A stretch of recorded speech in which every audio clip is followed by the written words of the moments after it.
infamous Roy Hunt. I didn't say notorious. Okay, well, this is uncomfortable, but can you hear me in the back because there's no mic available? Yeah. All right.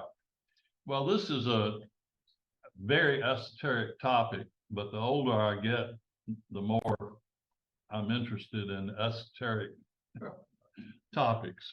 But it's one that I've long wanted to talk about, but until recently, it was impossible because the images that we're going to be looking at are hidden in the bowels of the Harn Museum of Art.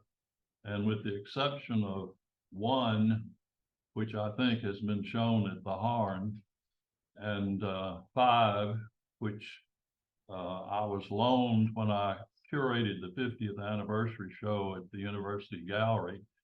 They've not seen the light of day since they were acquired more than 50 years ago. And I've titled the talk "On the Campaign Trail with Ulysses Grant and Special Artist Frank Taylor." And I think this is a little known aspect of Florida history. Grant's travels through Florida in 1880 in advance of his attempt to be president for a third time. And I've already given it away there by saying attempt.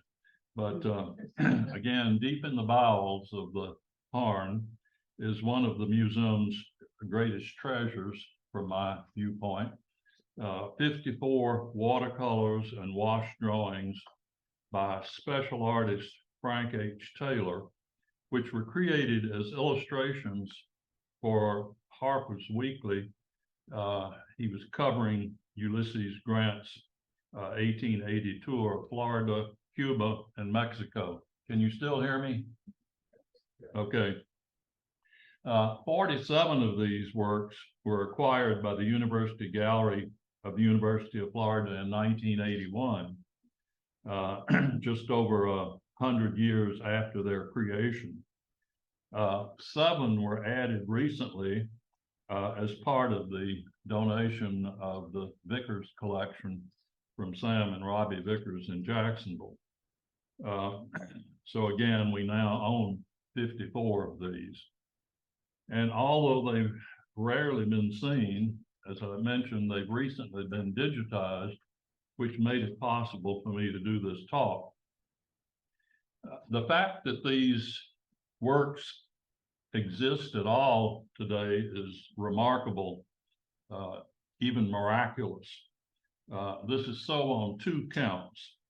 First, the works of special artists, and I will define that further in a moment, were not intended to be saved, and the original sketches typically were destroyed after engravings were made from them. Taylor was the great exception because he requested and received the return of the sketches and later incorporated them into a personal portfolio.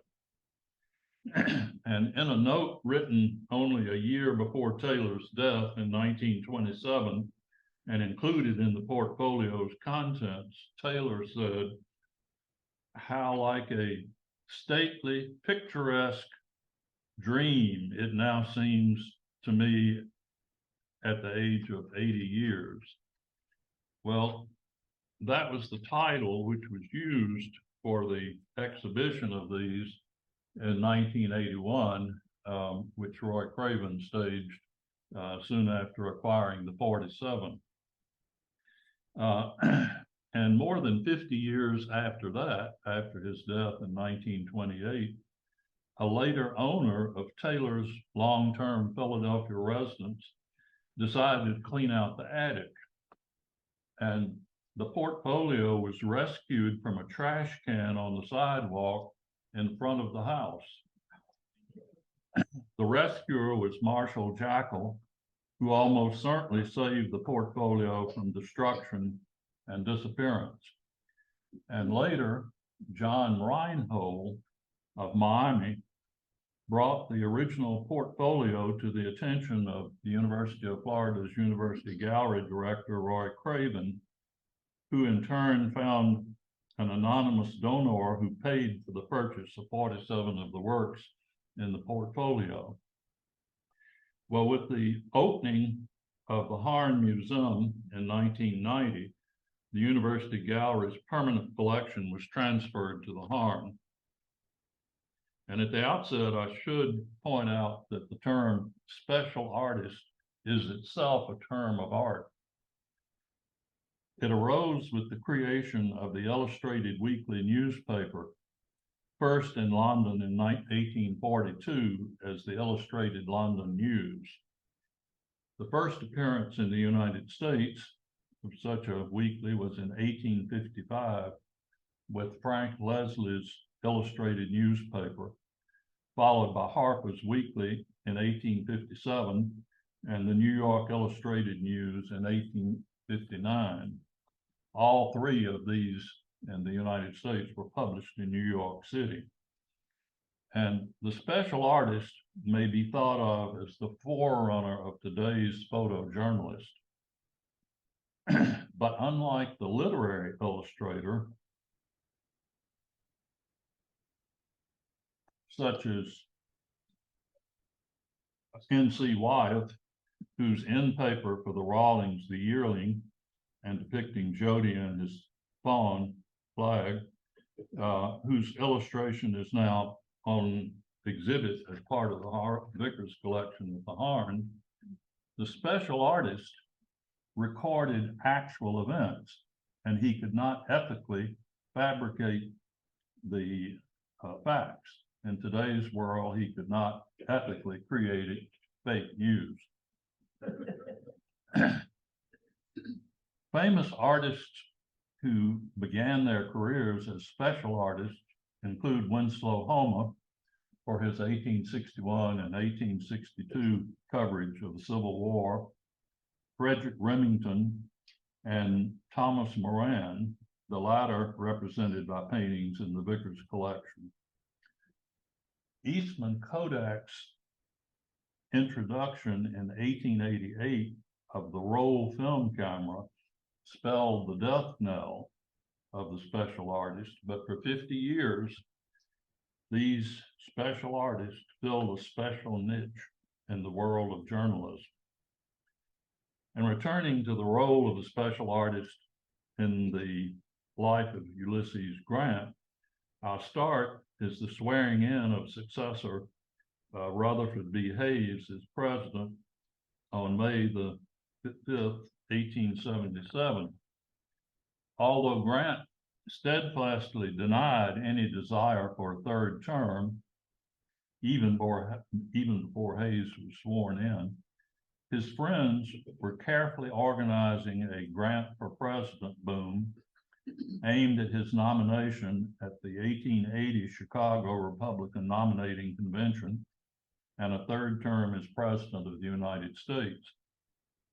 Although Grant's 2 years or 2 terms as president from 1869 to 1877 were marred by scandal and corruption, Grant himself remained the great Civil War hero to much of the American public, and indeed to much of the world.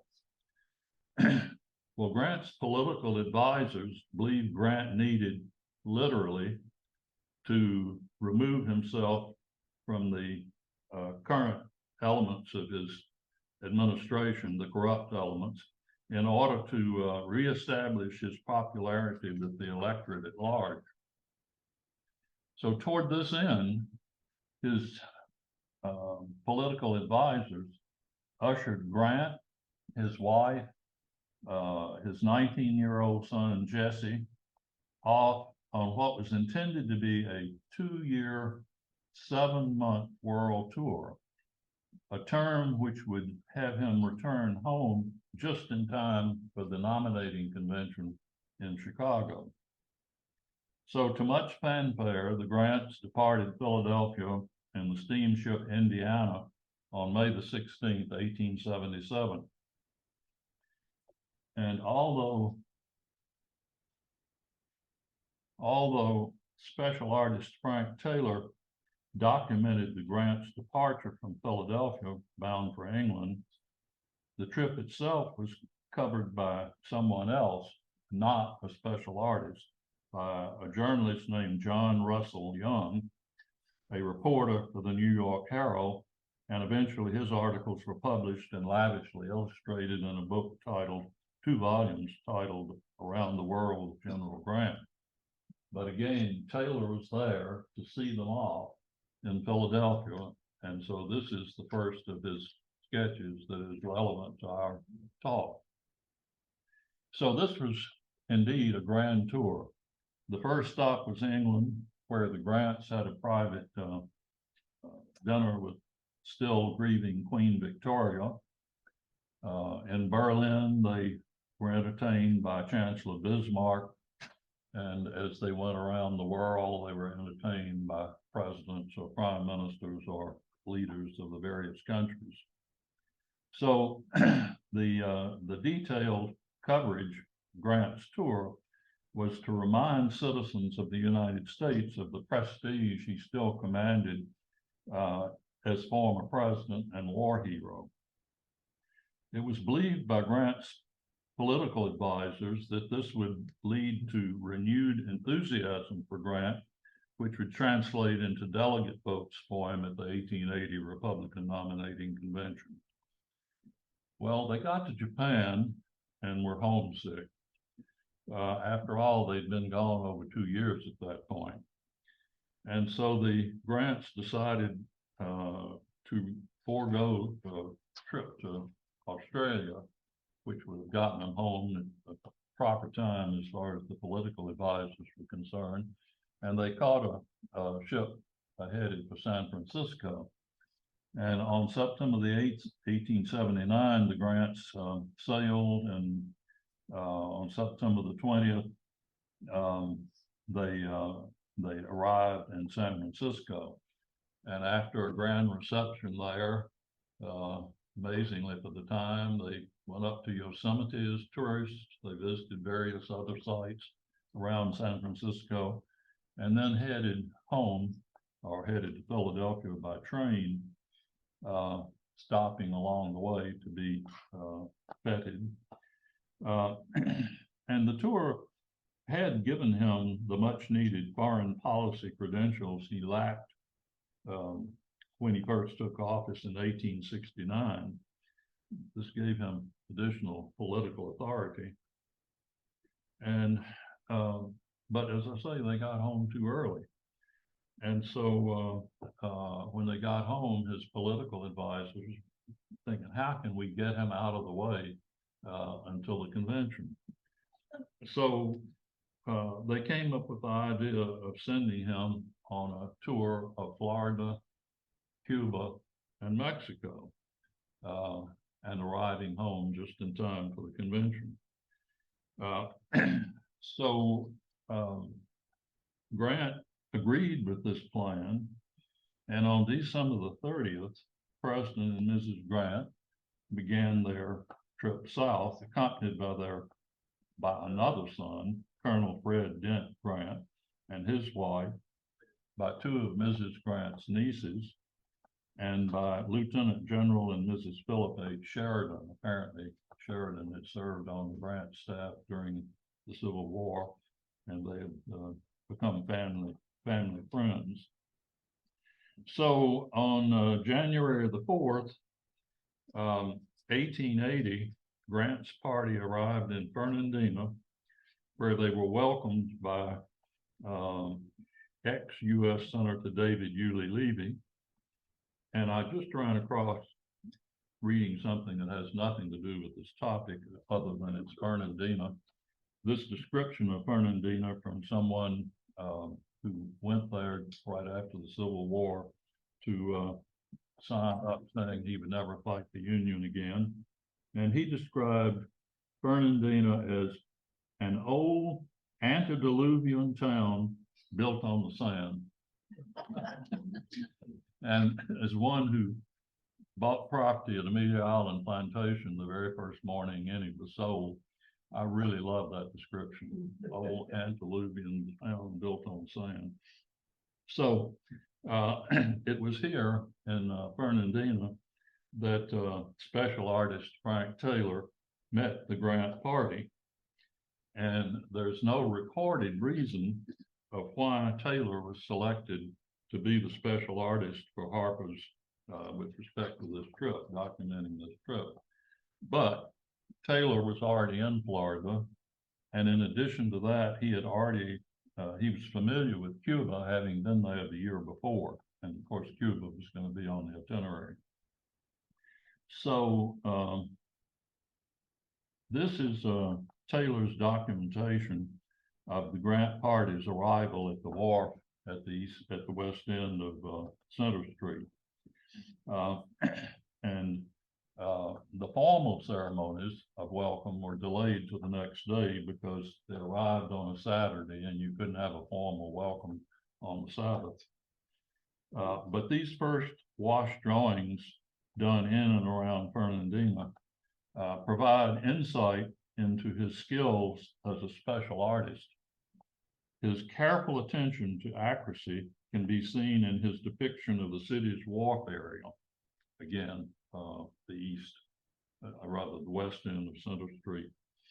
A comparison of his sketches with the 1886 Sanborn fire map, which indicated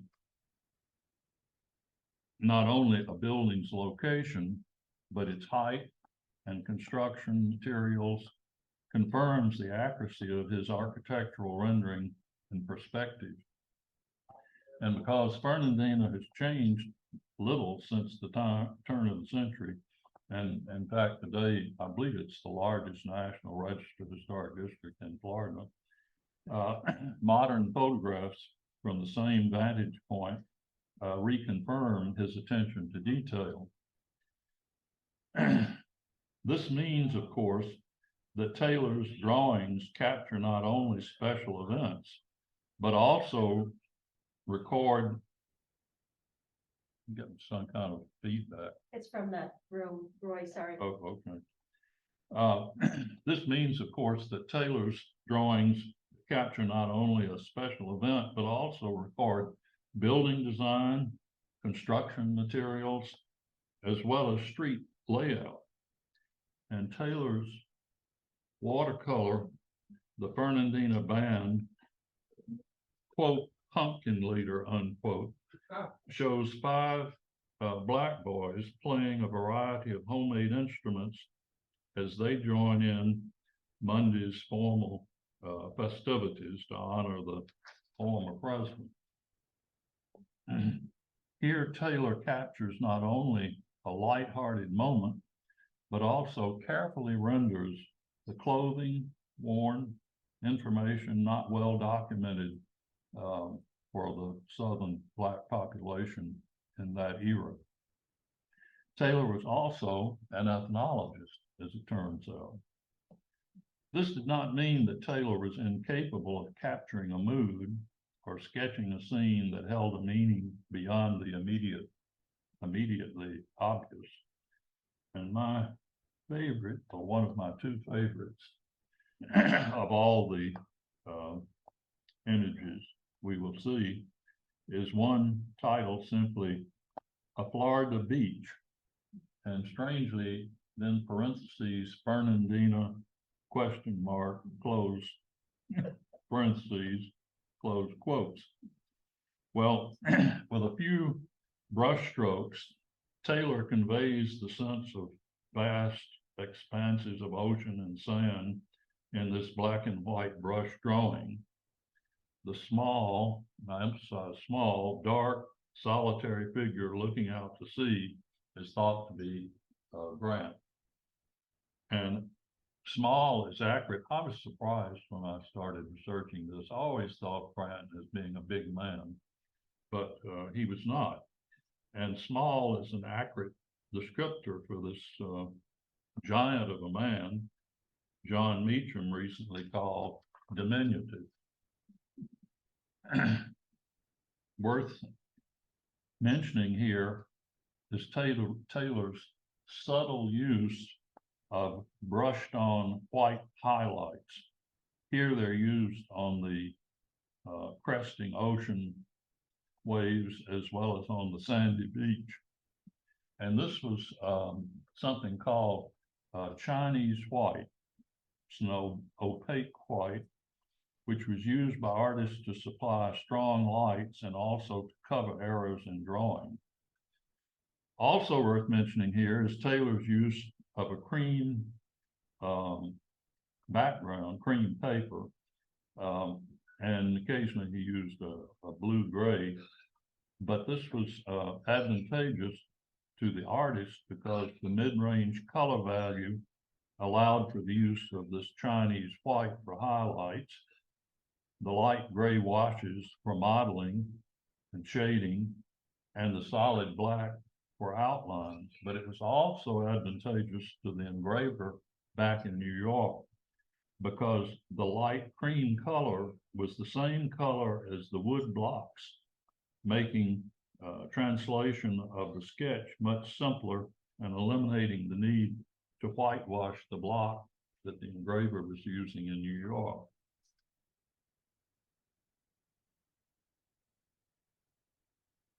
As a sidebar to Taylor's A Florida Beach, Fernandina, that same year,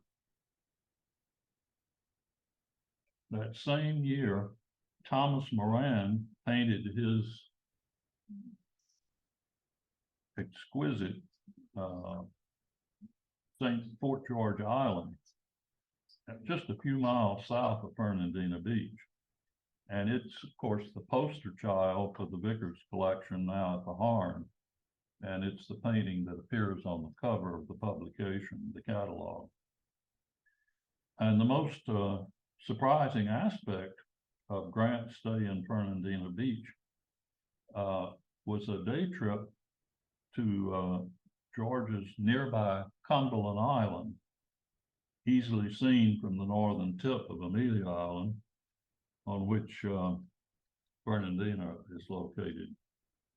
The Thomas Moran, while we still have it up, and incidentally, you can see much more clearly here than you can at the Harn when you're looking at the painting itself. The boat in the middle, really.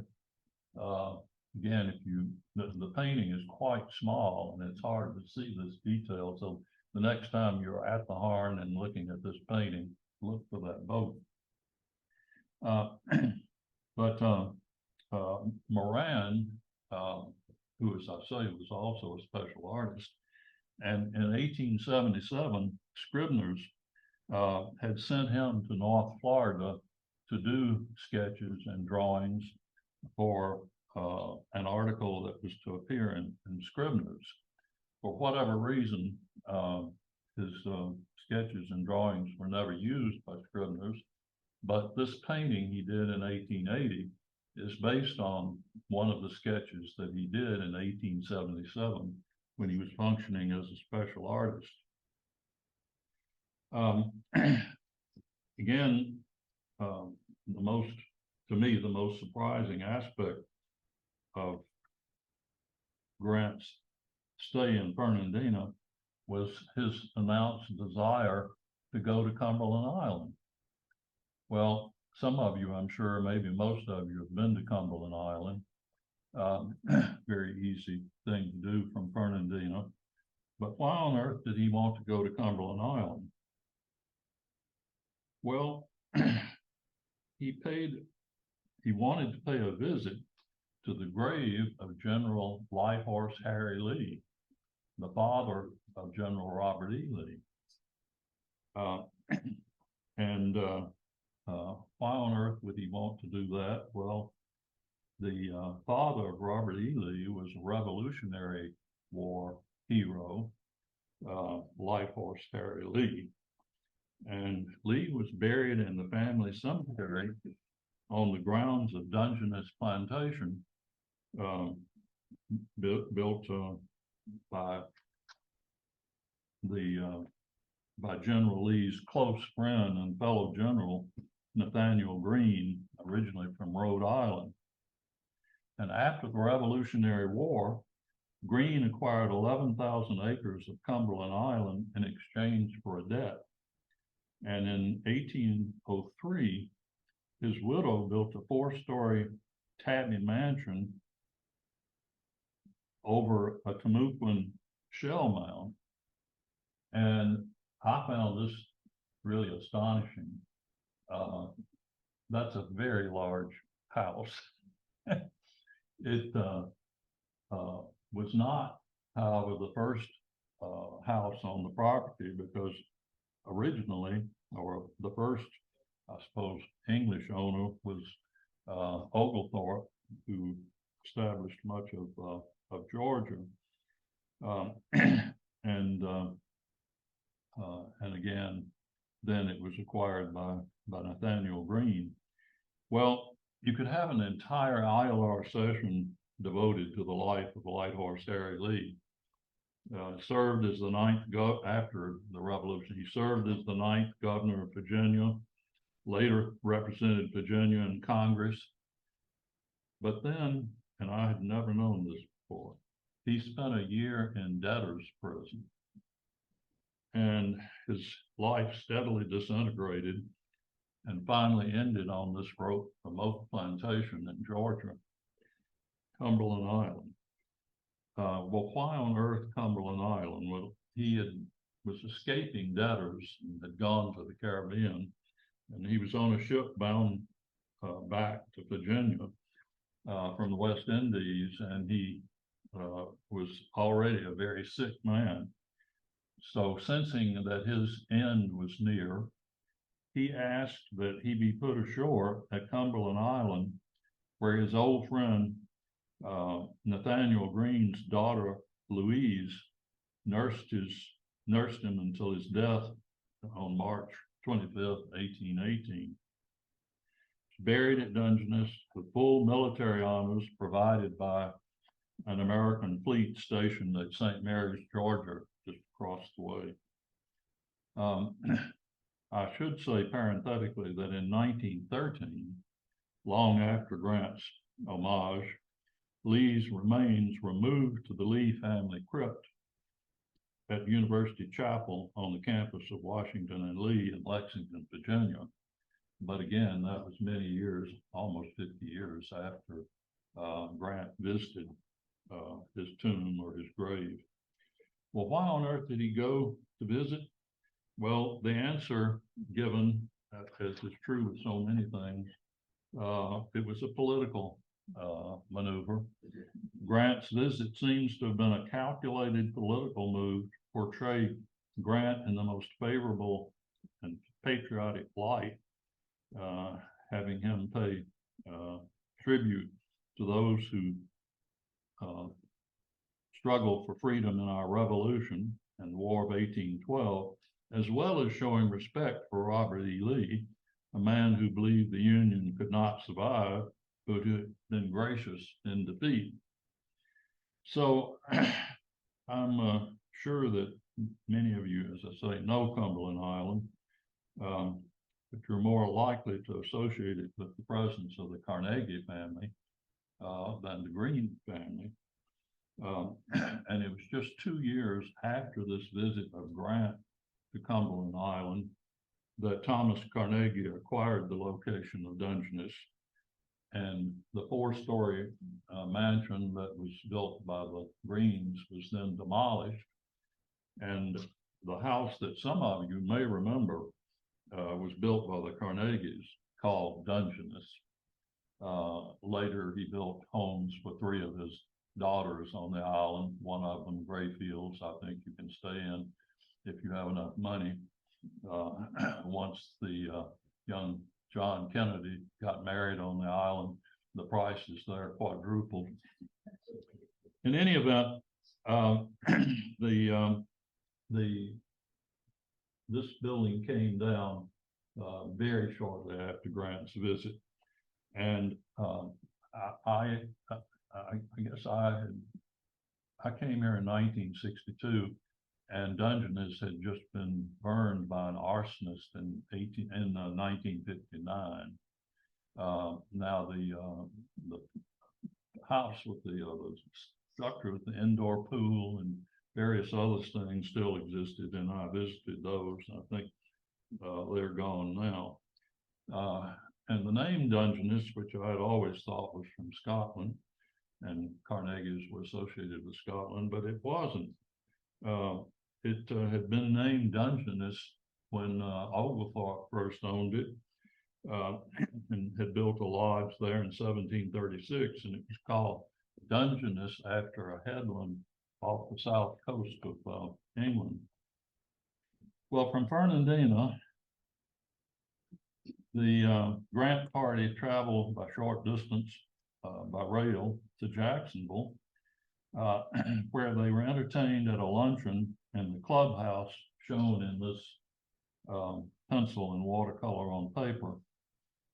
And then from Jacksonville, the Grant party took a steamer up the St. Johns River to Sanford. And soon after the departure from Jacksonville, a stop was made in Orange Park, which resulted in Taylor's sketch titled General Grant and Party Are Shown Some Florida Products. He employed pen and black ink with a brown wash and graphite, and then it was heightened with the white gouache or the white Chinese white I mentioned before. As often happened, Taylor included notes on the back of the sketch to aid the engraver, and here he specified the names of the fruits and vegetables that were being shown. Well, the Harn collection also contains the engraving made from Taylor's sketch. And it's interesting in that he has reversed the position of Mrs. Grant for whatever reason, his idea of the composition. She now appears at the general's left. And the engraving's title has also been changed a bit and reads The Visit to Orange Park, Display of Fruits and Vegetables.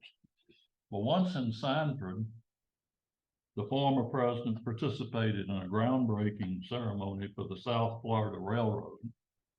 And afterwards, they boarded the steamer Osceola for a trip on the scenic and then undammed Ocklawaha River to Silver Springs, and named after the famous Seminole chief, the Osceola was a 29-passenger recessed stern wheeler, part of tourist operations which began in 1860. So tourists were going up the Ocklawaha to Silver Springs at least as early as 1860.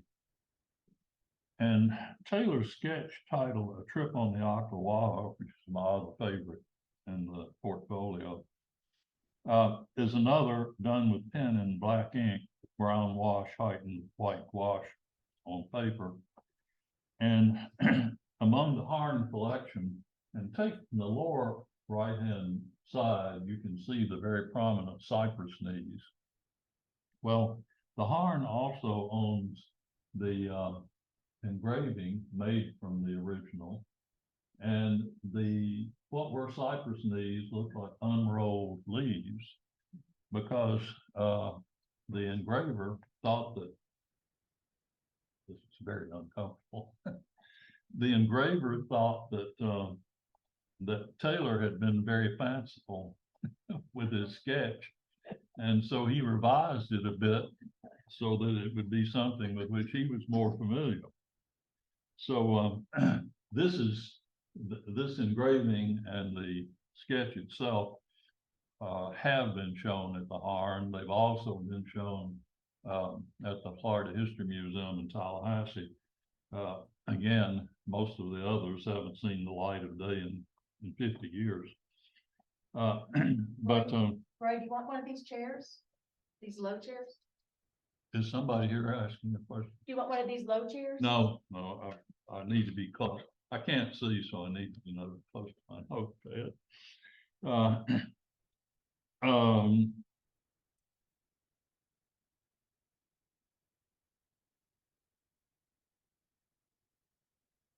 that this sketch is special must have been recognized by Harper's art editor, because it made a dramatic full-page illustration assigned to one artist whose initials GP appear on the lower left.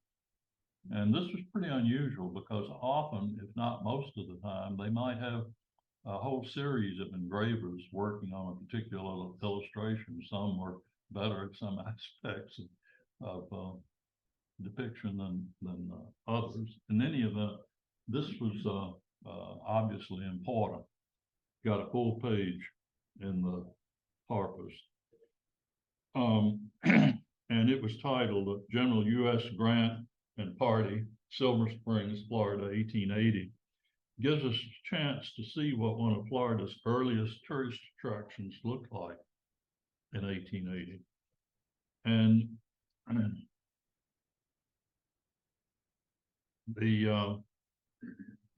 this gives us a view of, you can see people lined up there, and well, this is Silver Springs in 1880 with the tourists there. Then this is the most exquisite watercolor in the collection, and it came to the Harn recently as part of the Vickers collection. And it's titled simply Florida Spring. And I think it was likely inspired by the Ocklawaha excursion, although there's no date on it. Well, upon their return to the St. Johns River, Taylor captured in watercolor on paper a fishery on the St. Johns River. As hoped by his handlers, Grant's visit to Florida was celebrated at every stage, and his past administrative failures apparently forgotten and forgiven. And although St. Augustine was not on Grant's scheduled itinerary, city officials successfully lobbied him to stop in St. Augustine. And when he got there, the townspeople put on an elaborate parade, followed by 5 days of balls, a fishing expedition, and a reception at the Castillo de San Marcos, at the time named Fort Marion. Well, Taylor took full advantage of this unscheduled stop to produce at least 8 sketches, although curiously, none of them appeared in Harper's Weekly.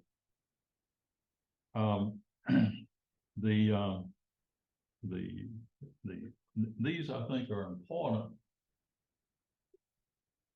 in terms of portraying St. Augustine at that time.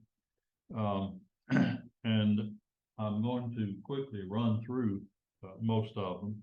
This was a watercolor on paper which captured the city gate, which Taylor improperly labeled the city gates, a common error that Michael Gannon spent much of his life trying to correct. The city gate in Taylor's watercolor dates from a rebuilding in Coquina in 1808 of an original gate, which was 100 years old at the time. It was rebuilt in 1808. And in 1907, a group of women led by the DARs and the colonial dames defeated an attempt by the mayor to dismantle the city gate. So this is considered one of the first, if not the first, major historic preservation battles in Florida.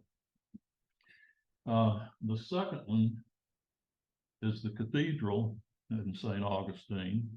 It's a pencil and watercolor on paper, which came to the Harn as part of the recent gift from the Vickers also. The cathedral, which you probably know well, it's designated a National Historic Landmark in 1970, and today's official name is Cathedral Basilica of St. Augustine. It was originally constructed during the Second Spanish period, constructed over 5 years between 1793 1798. And the cathedral's eclectic facade is a combination of Spanish mission and neoclassical styles. And in 1887, the old Spanish structure suffered a massive fire, but the coquina blocks and cement masonry of the building were salvageable. And then, and I think this is another interesting aspect of St. Augustine, they hired James Renwick to restore the cathedral. Well, of course, he was the architect for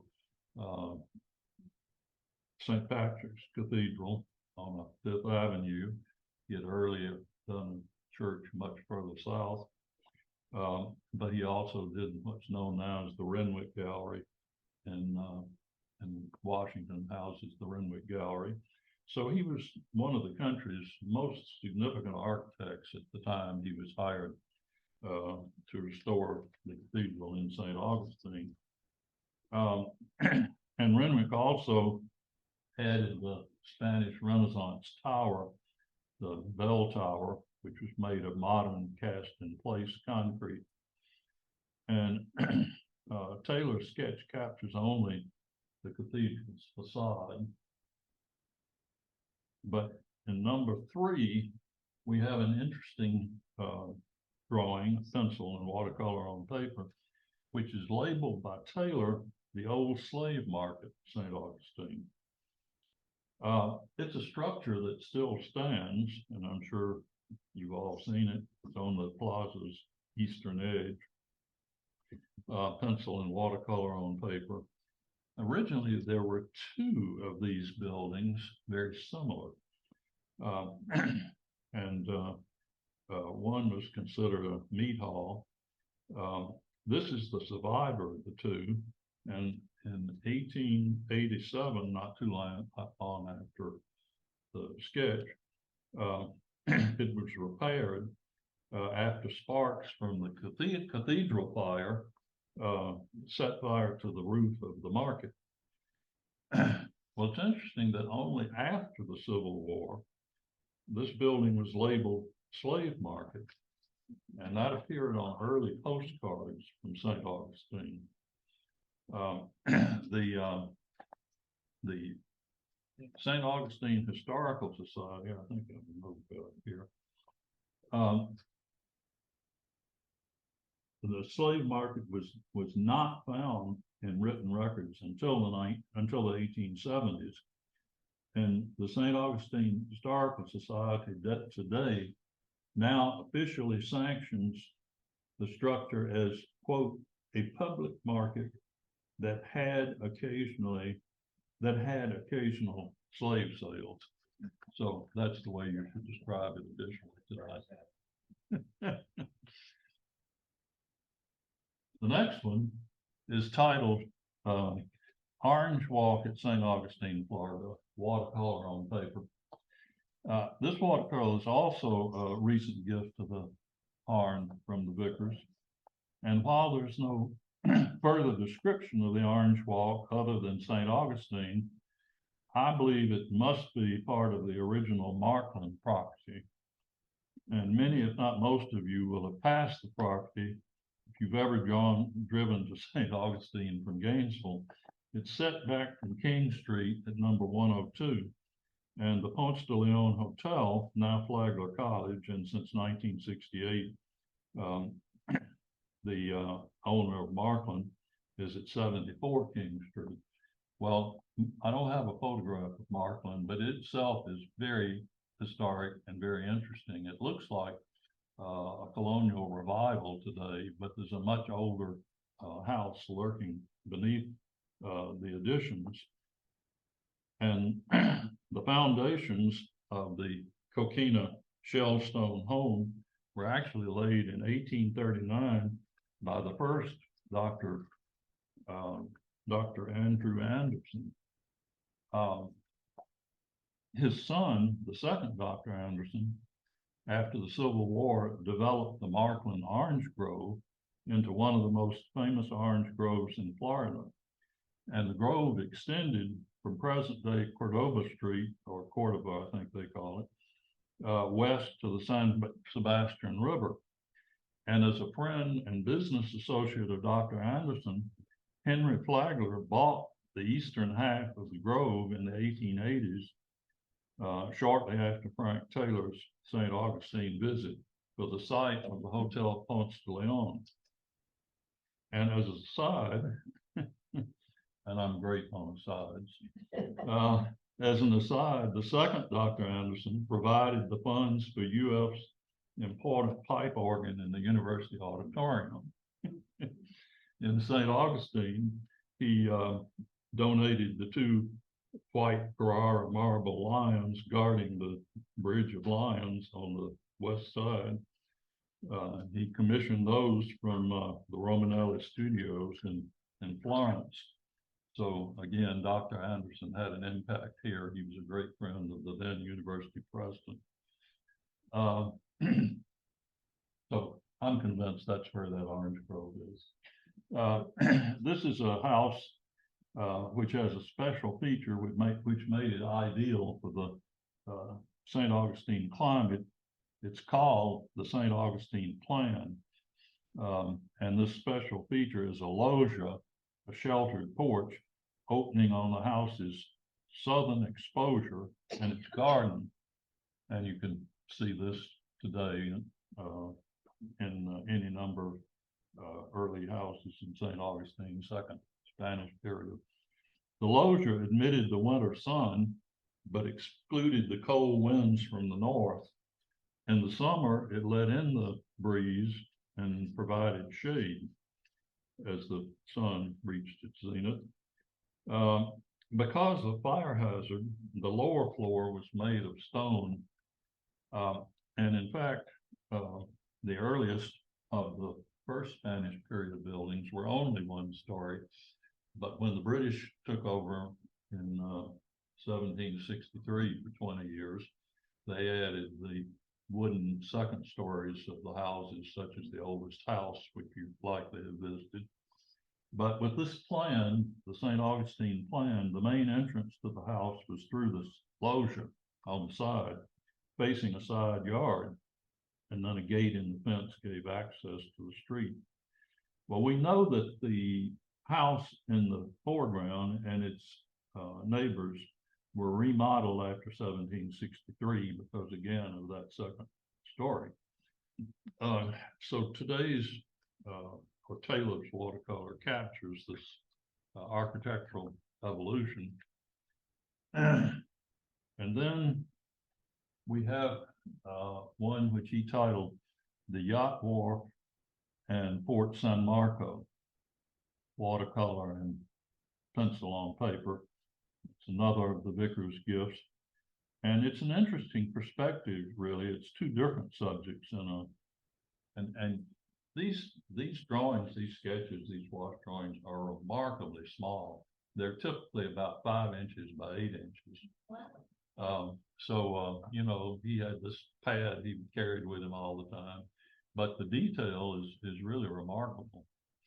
An interesting, and then this is strange as far as the title is concerned. I don't know what to make of the title. It's Taylor's. We don't know whether he's referring to the woman seated at the doorway, but the title is St. Augustine, comma, Florida, just FLA period, down, DAM, dash, Fort San Marco. Well, I'm sure that's down, you know, in the interior, because if you've been down in there, you know there are all those entrances to different spaces at the fort. But again, I don't understand the word "down" in that title. I'm not. Then we come to the most important one, perhaps. This is, I think, just a spectacular watercolor of the fort, done from a very interesting perspective. Again, it's very small, but look at the detail on it. Just remarkable. And to me, it's a very joyful painting. The Castillo, which is the oldest stone fort in the continental United States, is the Spaniards' 10th and last St. Augustine fort. The prior ones all either rotted or burned. So this was constructed between 1672 and 1695 of slabs of coquina from Anastasia Island. The fort was never breached and never surrendered. And Mike Allen loved to talk about how it was like Swiss cheese. And when it was being sieged, cannonballs would just sort of sink into the coquina, not explode. So it turned about to be incredibly successful material for building a fort. And the fort continued in use as a fort until it was decommissioned in 1900. In 1924, President Calvin Coolidge proclaimed it a national monument. And incidentally, to distinguish this from a national park, a national monument is designated, can be designated by the president acting alone. For it to be a national park, Congress has to approve it. So in 1933, it was transferred to the National Park Service, which today manages it, along with the nearby Fort Matanzas, as a single administrative unit. The fort's name was changed over the years, which explains Taylor's title for this sketch, Fort Marion, San Marcos, St. Augustine. Originally, it was named New Fort San Marco. It became Fort St. Mark in 1766 after the British took it over in 1763. And strangely, the Spanish did not change its name again when it came back to Spain in 1783. In 1821, when Spain ceded the two Floridas to the United States, and in 1825, the fort was renamed Fort Marion after Francis Marion, the swamp fox hero of the American Revolution. It was only in 1942 that the Spanish name Castillo de San Marcos was restored. I can remember 1942. So why is this Taylor watercolor a favorite? Well, although dozens, perhaps hundreds of artists have painted the Castillo over the years, the perspective of Taylor's small, and again, it's 5.5 by 8 5/8 inches watercolor is unique in my experience. The detail is amazing, and he captures the look and feel of the coquina shells, remarkable, those walls, remarkably. And though it may seem a strange descriptor, I find Taylor's small watercolor a joyful presentation or painting. And again, I have to go off on a tangent because I can't resist comparing this work with a quite different painting of the Castillo, painted only 5 years later, and also in the Harn, thanks to the Vickers. And this is Louis Comfort Tiffany's painting of the fort, again, 5 years later. It's an oil on canvas. He did 2 of the fort. The other one is in the Morse Museum in Winter Park. But I find this portrayal of the fort foreboding. The fort itself is dark, almost a silhouette. And incidentally, if you go to the Harn and look at the legend under it, the Harn labels it as somber and moody. Well, I read it, right? But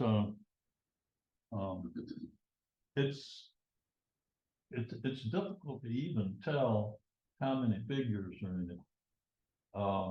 And when I was preparing this, I went over and got to within a foot of it, and then I backed up and fell over a bench. And, so I would do anything for my lectures. But there is a cluster of figures, and then there's one at the boat. So nobody I've talked to been close to it is sure of how many figures are in it. But while more about Tiffany and St. Augustine, of course, he's best known for glass. But from a young age, he trained to be a painter. And as a child of wealth in 1868, at age 20, he traveled the whole world before settling in Paris for a while, where the Barbizon School of Painting was giving way to Impressionism. And after several months there, he returned to the United States and he studied with George Ennis, whose dark palette seems to have influenced this depiction of the Castillo de San Marcos. At least that's my story. And you can see a dark Ennis on display now at the Harn as well. Well, a second Tiffany, again, is in Winter Park. And as you see, it too is very dark. Well, the other interesting aspect of this, in my opinion, I should say that Tiffany's frequent presence in St. Augustine in the early 1880s began with winter visits aimed at improving the health of his young wife. Didn't help much because she died in 1884. But during these winter stays, Tiffany seriously took up photography. And at the time, cameras were still bulky and exposure times were long, so he concentrated on the architecture of St. Augustine. It was not until 1888 that the roll film camera was introduced and changed everything. But his interest, as I say, focused on architecture, and from the photographic studies of the city, he later created his paintings in New York City. And we know this for sure with respect to the painting at the Morse, because the Morse also has the photograph from which it was done. It's my contention that ours was also done from a photograph, but so far we have not found the photograph, but it just makes sense to me. So then we have another painting he did,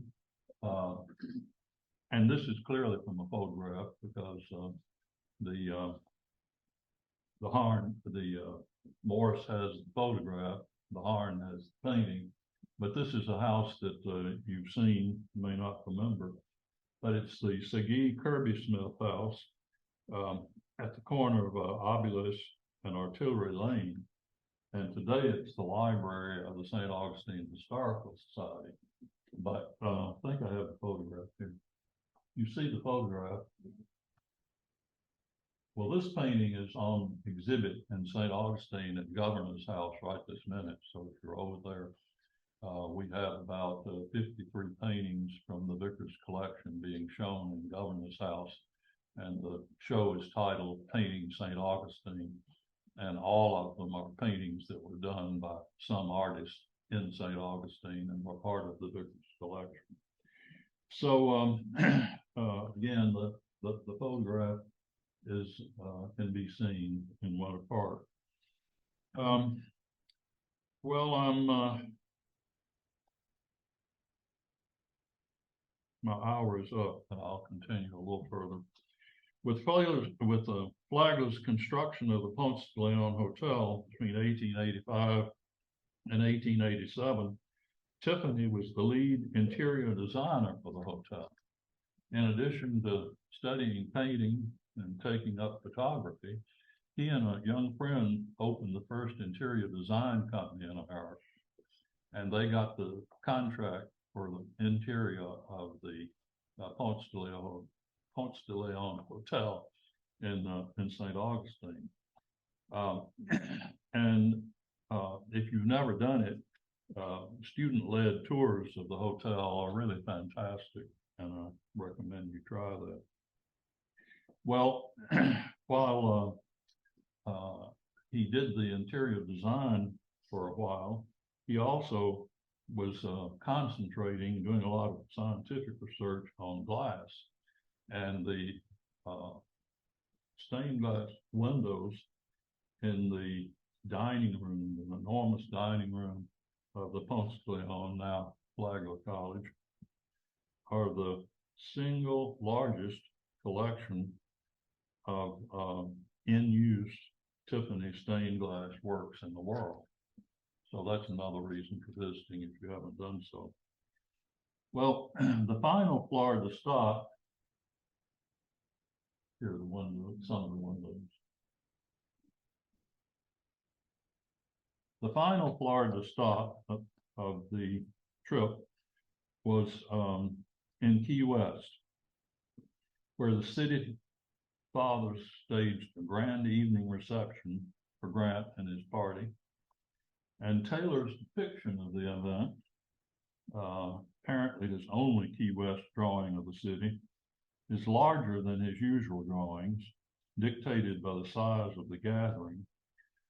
The medium here is pen and brown ink with a brown wash heightened with white wash. And Taylor has titled his wash drawing A Night in Key West. And this drawing is interesting on two counts. First is the art itself, but second, the political censorship of Taylor's drawing when it was engraved in New York for publication in Harper's Weekly. To his, or in his original drawing, which you're seeing, Taylor captures the excitement of the evening parade. We've got palm branches decorating the houses, Chinese lanterns, which surprised me a bit, torches lighting the route, and a tripartite arch covered with evergreens and located in front of the Russell House Hotel. They provide the backdrop for Grant, and he's easily recognized in his top hat, stovepipe hat, they called it. And that's another story. He was rarely seen without that hat on. And I had not understood that until I read John Meacham's description of him as being so diminutive. So this added about 8 inches to his height. The stovepipe hats typically were 6 to 8 inches high. And so there he is, very recognizable at the center in his stovepipe hat. But in the lower left corner,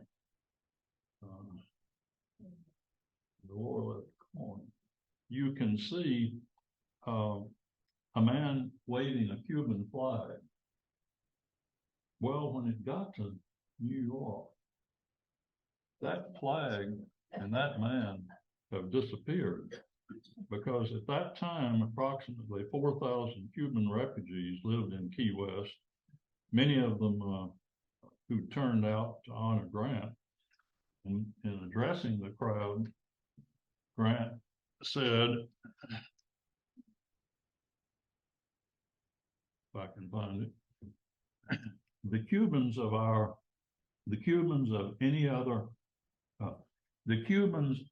any other refugees in this country would always have a free home with us. They would prosper in their adopted country and never want to leave it.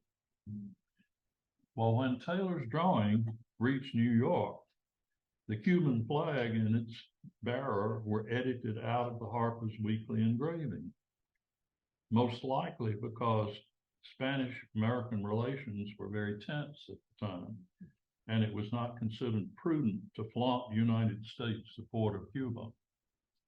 So that aspect of political censorship just I thought was remarkable. So the politically sensitive island of Cuba was next on the party's list, and then Mexico, but I have run out of time. So we'll just stop before he gets to Cuba.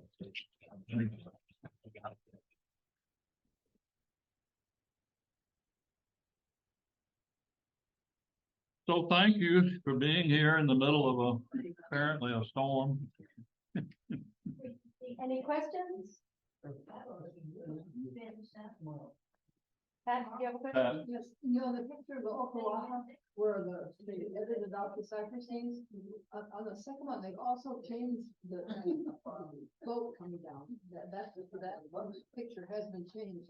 Yeah. But, again, I love that, and that, to say, that's the one painting from the collection that has been shown.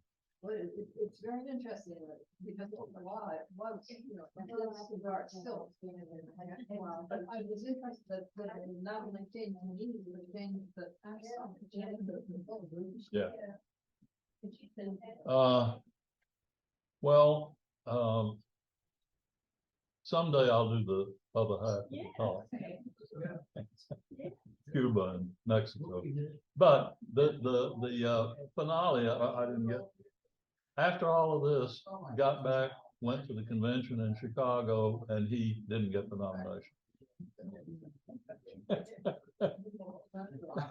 So, it's the way life works out sometimes.